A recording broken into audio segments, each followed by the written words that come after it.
Você já passou por alguma experiência em que a sua comunicação foi julgada? Às vezes pode ser fácil ou difícil pensarmos em um ou vários exemplos sobre a gente ou pessoas que já conviveram com a gente. Mas por que falar desse tema? Porque na sociedade, ela está sempre nos cobrando para nos colocar em caixinhas. Para que na nossa comunicação, quando a gente vai falar sobre os nossos sentimentos, pensamentos, ideias e sonhos, sejamos cada vez mais assertivos, diretos, objetivos e claros. Só que é muito difícil e até impossível, muitas vezes, a gente poder suprir todos esses padrões sociais e se encaixar nessas caixinhas. E isso pode ser um processo violento para muitas pessoas. Isso soa familiar para você? Bom, eu já passei não por uma, mas por várias experiências em que a minha comunicação foi julgada. E eu vou estar compartilhando com vocês um recorte da minha vida lá de 2018, quando eu me identifiquei autista. Sim, é isso mesmo que vocês escutaram, uma identificação autista. Identificação é um processo coletivo, que quando eu escuto, eu troco, eu conheço outras pessoas e sei as histórias e experiências delas, eu começo a perceber que elas foram parecidas ou até iguais com as minhas. E isso aconteceu no meu processo de psicoterapia, que enquanto eu me identificava autista, meu terapeuta também se identificou autista e nós passamos por esse processo juntos. Porém, em 2019, a sociedade me obrigou a me colocar numa caixinha. E uma instituição olhou para mim e falou: a gente só vai considerar que você é autista quando você comprovar e você tiver seu diagnóstico médico. O diagnóstico médico ele é um documento assinado por um neurologista ou psiquiatra, escrito assim: Giovanna Nicolau está no transtorno do espectro autista, CID tal. Porém, essa identificação não foi em vão, porque desde criança as pessoas sempre me falaram que me achavam estranha, principalmente na parte da minha comunicação. Falavam que eu falava para dentro, que eu não me expressava direito, que não dava para me entender. Isso sempre foi um ponto para mim, porque quando eu estava me comunicando, eu estava me comunicando falando o que eu gostaria, o que eu precisava, e estava sendo de uma forma clara. Só que isso não estava chegando para as outras pessoas. E eu comecei a me questionar que tinha alguma coisa de errada comigo. Porém, lá em 2018 também eu conheci a técnica da comunicação não violenta, que foi um conto de fadas para mim, foi uma luz no fim do túnel de, finalmente, eu aprendendo essa técnica de comunicação, as pessoas vão me entender. E coincidentemente ou não, eu também conheci na minha psicoterapia. Meu terapeuta falou assim para mim: Gi, tem essa técnica, vê se faz sentido para você. Nunca li sobre, mas se você quiser dar uma olhada. Então eu estudei, pratiquei por muitos anos, fiz inúmeras capacitações, conheci muitas pessoas. E conforme eu aplicava a comunicação não violenta, as pessoas começaram a me dar um outro feedback de: nossa, como você está falando mais claro agora, como você está falando para fora, está dando para te entender. Só que esse feedback me soou estranho, porque também lá em 2018 eu estava estudando outras áreas da educação, neurodiversidade, inclusão, política, e isso começou a gerar algumas chavinhas na minha mente de só porque eu estou usando uma técnica de comunicação as pessoas estão me entendendo? Elas precisam me entender só por conta disso? Elas não deveriam me entender pela minha comunicação como autista? Então eu comecei a me questionar que tipo de comunicação não violenta é essa? E eu comecei a perceber que conforme eu aplicava a comunicação não violenta, mais eu estava me aproximando do padrão social de comunicação esperado pela sociedade. Mas eu estava parecendo uma pessoa neurotípica, uma pessoa para a qual a sociedade foi construída. E as pessoas neurotípicas, elas são aquelas pessoas que têm um padrão neurológico socialmente aceito pela sociedade. Que entre muitas aspas, são aquelas pessoas que não têm um transtorno mental. Em comparação, que são essas pessoas, entre aspas, com transtornos mentais, que divergem um pouquinho, que nós somos um pouquinho mais diferentes de pessoas neurotípicas, que é o caso de pessoas autistas, com TDAH, esquizofrenia, borderline, por exemplo. E eu me encaixando numa população de neurodivergência, e eu estava parecendo uma outra pessoa, uma pessoa neurotípica. Eu estava me comunicando como a sociedade queria que eu fizesse. Que a sociedade me aceitasse daquela forma, como uma pessoa adaptada de uma forma neurotípica. E isso foi trazendo um processo de adaptação. E pasmem, adaptação é diferente de inclusão. Adaptação é quando a sociedade já está estruturalmente pronta e ela já te dá as caixinhas. E você tem que se virar para se encaixar ali. Você tem que mudar, se transformar, para você encaixar nessas caixinhas. E eu, como uma autista muito bem adaptada, até hoje eu escuto alguém olhar para mim e falar: você não tem cara de autista. Você não é autista. E eu pergunto por quê? Ah, porque você se comunica bem. Nossa. Um outro exemplo de adaptação vinculada à comunicação não violenta é que ao longo de todos esses anos e a identificação com esse processo, eu percebi que eu tenho uma incapacidade neurológica de nomear e reconhecer sentimentos, além de outros processos do próprio corpo, como dores, que é chamado de alexitimia.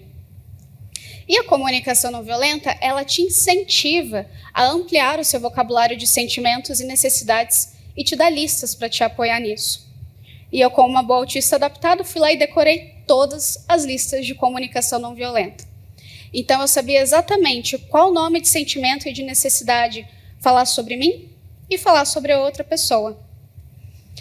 O que isso me trouxe ainda mais adaptação e as pessoas me aceitando. Só que engraçado, né? Uma pessoa que tem essa incapacidade neurológica está falando dos sentimentos. Mas é isso, é uma adaptação, é um distanciamento de mim mesma, que é o contrário da inclusão. A inclusão é quando a sociedade se reconstrói, se destrói para se construir uma sociedade que vai aceitar e respeitar todas as pessoas, não apenas as pessoas marginalizadas. Só que, cá entre nós, é melhor para a sociedade que você esteja adaptado do que incluir uma pessoa. Por quê? Por conta da questão financeira. E para a galera que está no poder, que tem todos esses privilégios sociais, por que mudar uma sociedade que os favorece tanto? As pessoas que se virem, que lutem para se adaptar e se encaixar no que já tem. E puxando esse ponto de poder e de privilégios sociais, quero perguntar para vocês: quem vocês acham que é esse cara? Bom, esse cara, branco, de classe média e homem, é Marshall Rosenberg, quem cunhou a comunicação não violenta. Marshall Rosenberg tem todos os seus privilégios sociais dentro da interseccionalidade de raça, classe e gênero, porque ele é branco, porque ele é de classe média, porque ele é homem, e um adendo, porque ele era norte-americano, um país que vende as técnicas psicológicas e de comunicação para o mundo inteiro e ninguém as questiona, porque ele tem todos esses privilégios sociais. E quem os detém não é questionado, mas é propagado. E até se fosse um homem branco aqui, sem deficiência, falando para vocês, muito possivelmente seria visto como uma pessoa assertiva, que tema interessante, que transformador. Mas muitas vezes, quando é uma pessoa marginalizada, parte de uma, que no caso, eu, uma pessoa identificada como mulher e PCD, é muitas vezes vista que isso é frescura, que isso é mimimi. Não importa, você está entendendo errado. Porque os discursos, experiências e histórias de pessoas marginalizadas são sempre desvalorizados. Elas não têm o espaço, a oportunidade de falar sobre as suas experiências para e por elas, mas é sempre alguém com esses privilégios sociais falando por elas. Então, dentro da comunicação não violenta, quem aprende é quem tem os privilégios sociais. Um dado é que a maioria de facilitadores e facilitadoras de CNV no Brasil e no mundo são pessoas brancas. Então, quem detém esse poder de ter essa técnica de comunicação, ela pode utilizar para manipular a sociedade e as populações marginalizadas, porque elas não tiveram essa oportunidade, esse mesmo espaço e acessibilidade a essa técnica. Então, a pessoa privilegiada, ela vai saber exatamente o que observar, o que falar do sentimento daquela pessoa, a necessidade e o pedido. E a pessoa marginalizada muitas vezes vai aceitar, por falta desse espaço, por falta dessa inclusão. Então, também dentro dos livros de Marshall Rosenberg e outros facilitadores e facilitadoras, não existem exemplos de pessoas LGBTQIAPN+, indígenas, pretos ou PCDs, utilizando a comunicação não violenta. São sempre as pessoas brancas utilizando nessas populações marginalizadas. E com isso, durante todos esses anos, percebendo tudo isso, eu comecei a desenvolver um outro tipo de comunicação, que se chama comunicação libertadora. A comunicação libertadora, ela tem o intuito de você entender e compreender a realidade das pessoas, entender os contextos, as estruturas e a realidade daquela pessoa, onde que ela está inserida, para que a gente possa devolver a voz de pessoas que foram violentadas, para que elas se conscientizem, para que elas reconheçam suas posições de vítima de violência, reconheçam que elas estão sendo oprimidas e que elas se transformem. E se transformando, elas se libertam. Mas como que funcionaria essa comunicação libertadora em comparação à comunicação não violenta? A comunicação não violenta, se você abrir qualquer livro de CNV, você vai ver uma receita de bolo, que vai estar falando os 4 princípios da CNV: observação, sentimentos, necessidades e pedidos. Então, vamos pensar no ambiente de trabalho. Como que seria?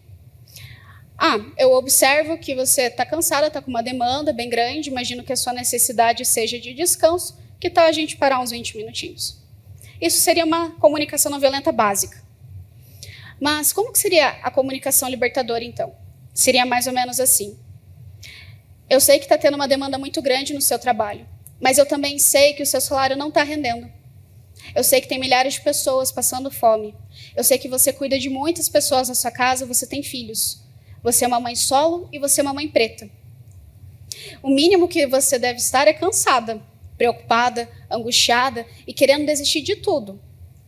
E tem a necessidade individual de descanso, mas não só isso, uma necessidade coletiva, de que tenham políticas públicas, acessibilidade e uma possibilidade de você continuar sobrevivendo a essa sociedade, para cuidar de você e das pessoas ao seu redor. É isso? É isso mesmo? Quando a gente oferta um espaço e também traz o reconhecimento da realidade daquela pessoa e dos contextos sociais em que ela está, isso possibilita que ela comece a se conscientizar e olhar para o espaço no qual está inserida. Porque quando a gente se utiliza apenas da comunicação não violenta na sociedade, ela se torna uma ferramenta violenta, de manipulação, e ela vai continuar esse processo de colonização às pessoas que não têm acesso a essa técnica.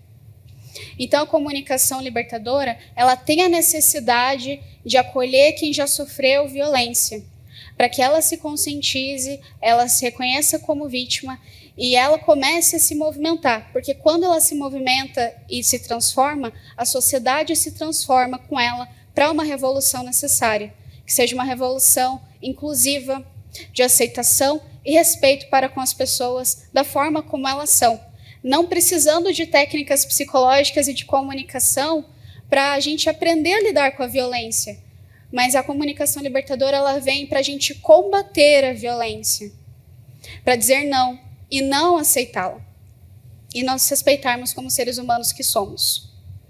Por isso eu finalizo essa fala hoje com essa frase de Nelson Mandela, que ele fala: ser livre não é apenas quebrar as próprias correntes, mas viver de uma maneira que respeite e aumente a liberdade dos outros.